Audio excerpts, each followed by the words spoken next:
They told me I wouldn't survive the week. The newspapers wrote my obituary before I was dead. The embassies cleared out their safes. Netanyahu's war cabinet marked my name with a red pen on their target list.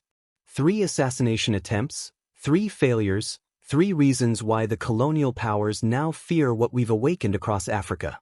I'm Ibrahim Traoré. I'm 35 years old. I've survived more attempts on my life than most presidents see in a decade. And I'm about to tell you exactly how the Zionist state and their Western masters tried to eliminate me and why they failed every goddamn time. If you think African leaders can't fight back, you're about to learn otherwise. Stay until the end because what I reveal about the 3rd attempt will make you understand why they're so desperate to silence voices like mine. October 2023, a delegation arrives from abroad.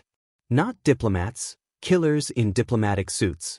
They came offering security cooperation, 12 armored vehicles. They said, a gift between allies, German chassis, Israeli surveillance systems, French communication equipment worth $3. 2 million.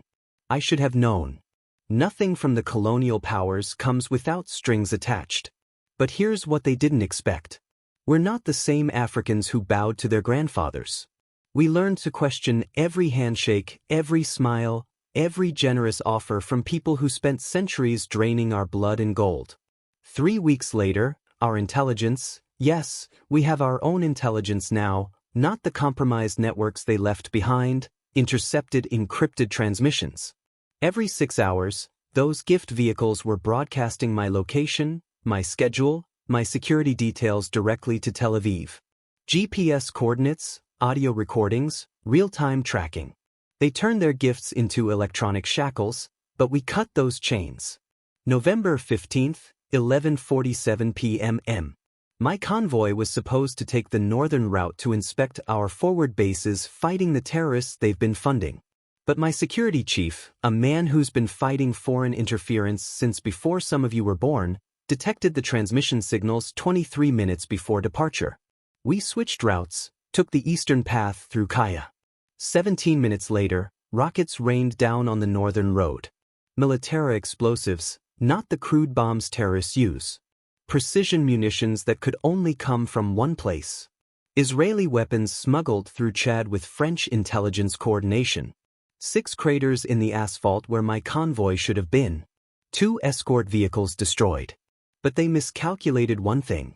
African leaders don't move like European politicians. We don't hide behind bulletproof glass. We adapt. We survive.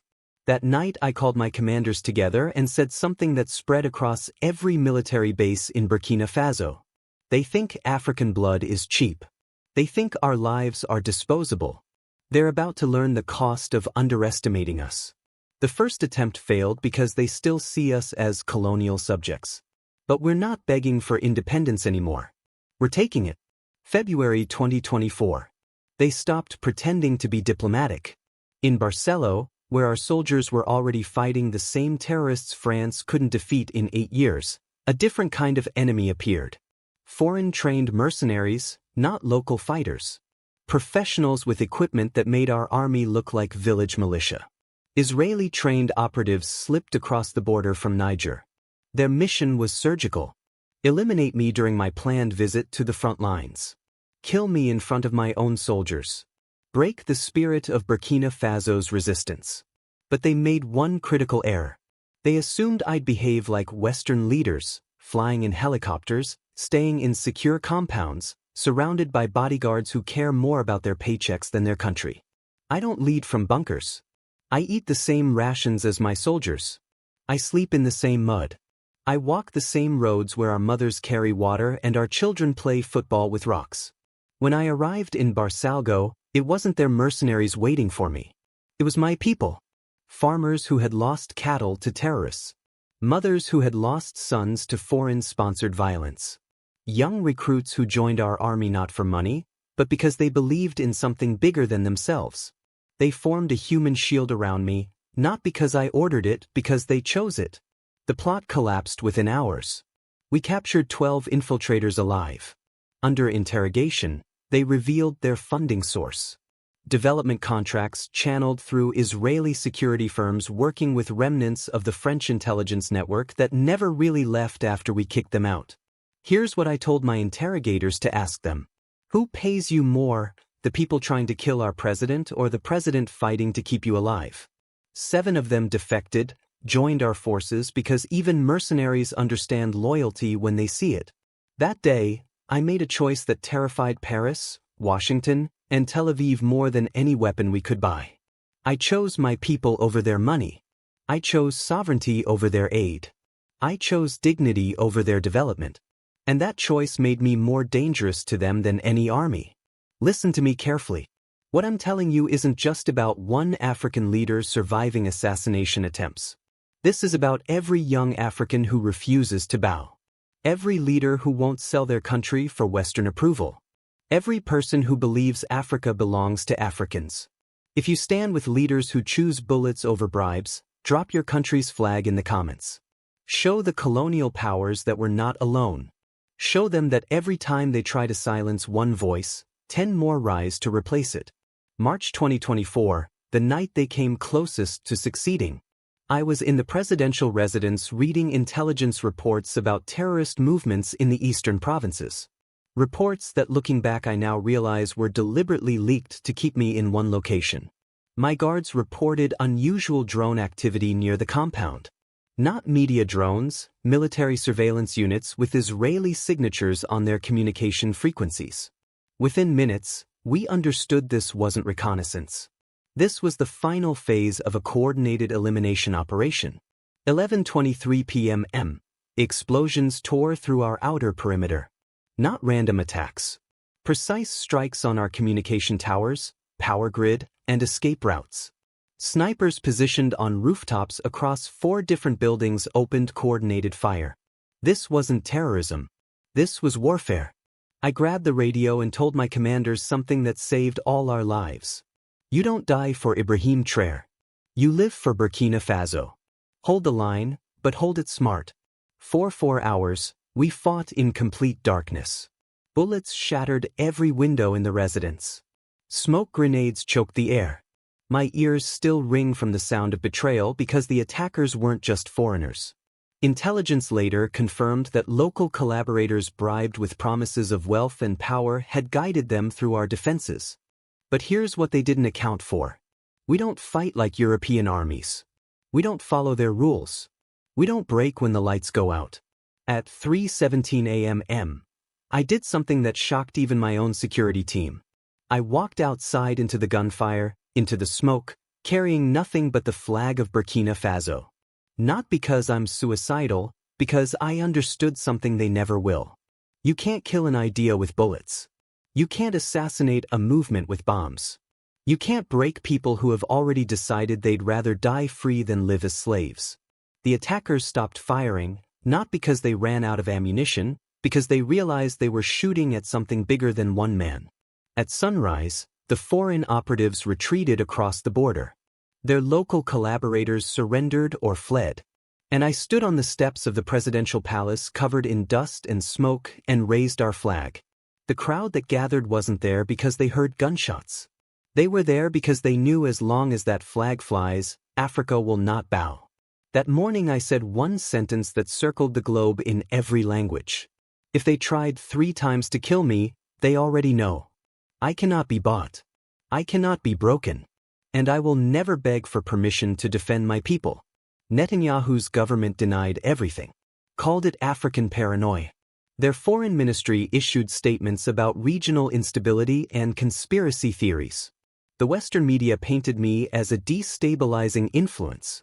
CNN ran segments questioning my mental stability. BBC called me Africa's most dangerous leader. Leon published articles about my anti-Western rhetoric threatening regional peace. They're puppets across Africa. Presidents who still take orders from Paris. Leaders who bow to Washington for aid money. Ministers who sell mining rights for personal bank accounts.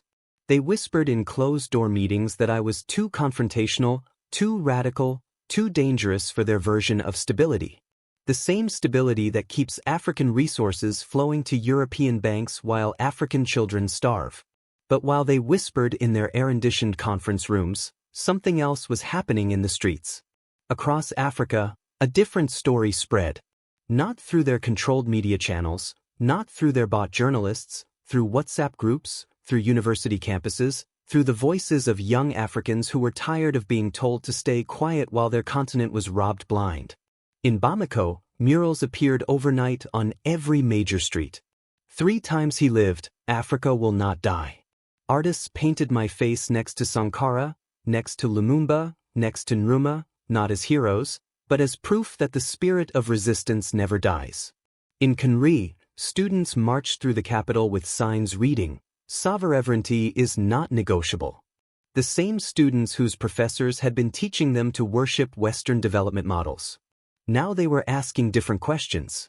Why do we need permission to control our own gold? Why do we apologize for defending our own borders?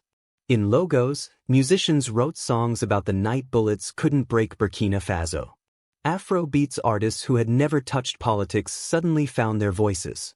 3 times became an anthem played in clubs from Cape Town to Cairo. Young people danced to lyrics about resistance, about refusing to bow, about leaders who choose death over slavery.